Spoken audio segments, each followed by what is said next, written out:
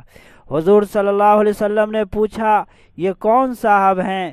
کہا گیا کہ موسیٰ علیہ السلام ہیں، جو مجھ سے کہا کہ اپنا سر اٹھائیے۔ پھر مجھ سے کہا گیا کہ آپ اپنا سر مبارک اٹھائیے، اور دیکھیے میں نے سر اٹھایا تو کیا بتاؤں، اتنا عظیم الشان مجمع تھا اور اتنے زیادہ لوگ تھے کہ دنیا کے کنارے ان سے بھرے ہوئے تھے۔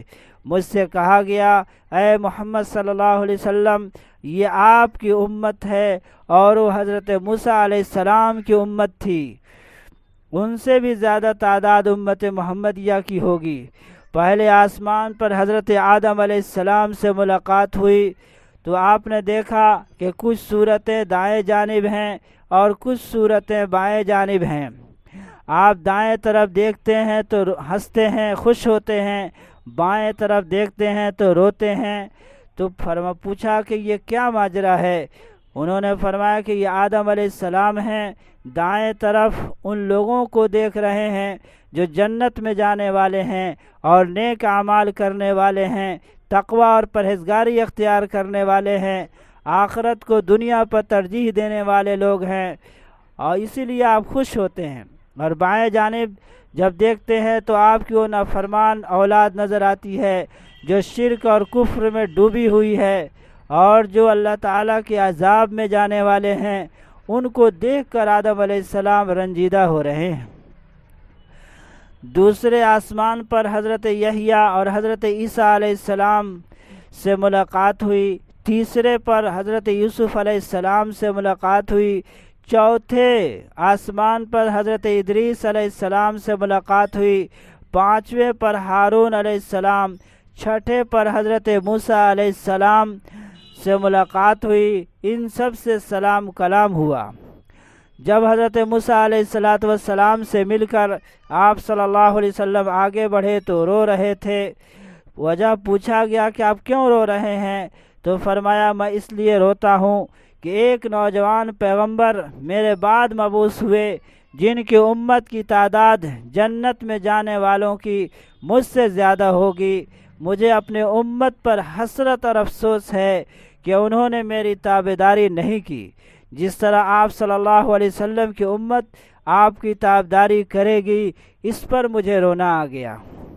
میرے بھائیو، آپ صلی اللہ علیہ وسلم کا احسان مانیے کہ آپ صلی اللہ علیہ وسلم کے طفیل آج مسلمانوں کی ایک بہت بڑی جماعت آپ کی عزت و آبرو اور آپ کے ختم نبوت اور آپ کے نام پر جان دینے کے لیے تیار رہتی ہے۔ ساتویں آسمان پر حضرت ابراہیم علیہ السلام کو دیکھا کہ وہ بیت معمور سے ٹیک لگائے بیٹھے ہیں۔ بیت معمور آسمان میں یہ فرشتوں کا قبلہ ہے۔ جبریل علیہ السلام نے عرض کیا کہ آپ ان کو سلام کیجئے۔ آپ نے سلام کیا، انہوں نے وعلیکم السلام مرحبا، نیک بیٹے کے لیے مرحبا ہو۔ پھر ابراہیم علیہ السلام نے نصیحت کی اور کہا کہ اے محمد صلی اللہ علیہ وسلم، اپنے امت کو میرا سلام کہیے گا۔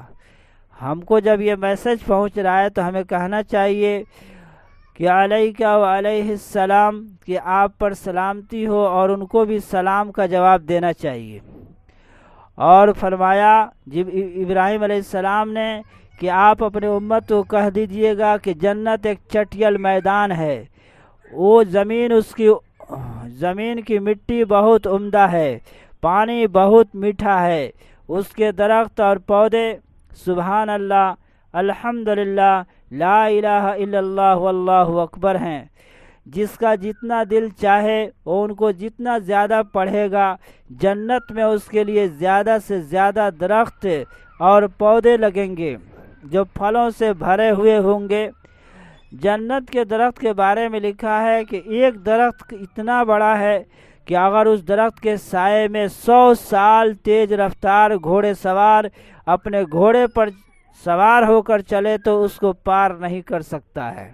ویسے جنت کا درخت اللہ تعالیٰ ایک سبحان اللہ کہنے پہ دیتے ہیں، اس لیے آدمی کو ہمیشہ ذکر اللہ کا اہتمام کرنا چاہیے۔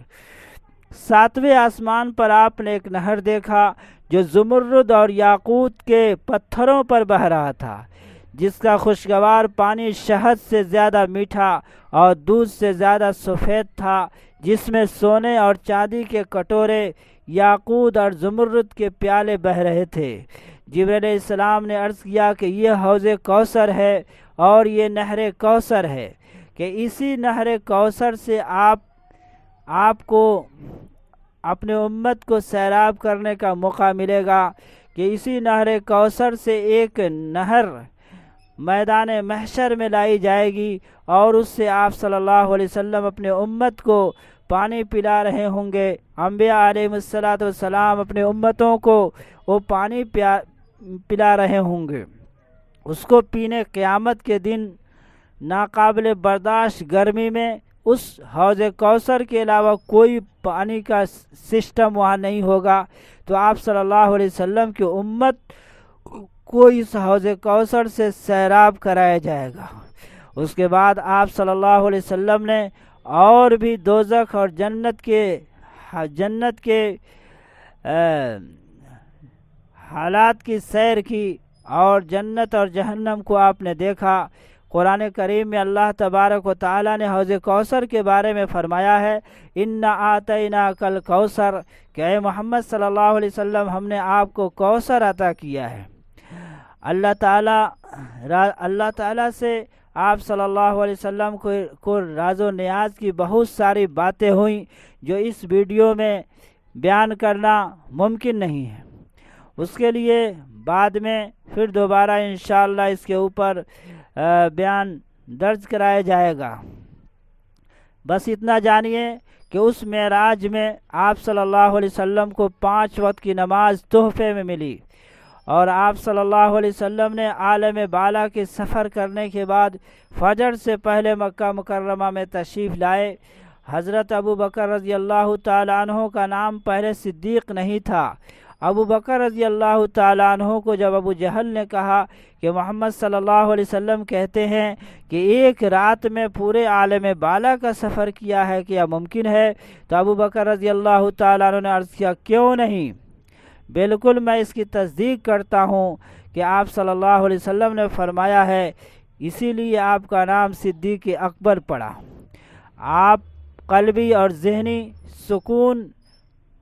کو قلبی اور ذہنی سکون حاصل ہوا، اور دین کے دشمنوں نے جو تکلیفیں پہنچائیں، چچا ابو طالب اور غمگسار بیوی حضرت خدیجہ رضی اللہ تعالی عنہا کے غم وفات کی وجہ سے آپ صلی اللہ علیہ وسلم کو نجات ملی، اور ایک نئی طرح کی ہمت اور جوش اور ولولہ پیدا ہوا، اور آپ صلی اللہ علیہ وسلم دین کے کام میں مصروف ہو گئے۔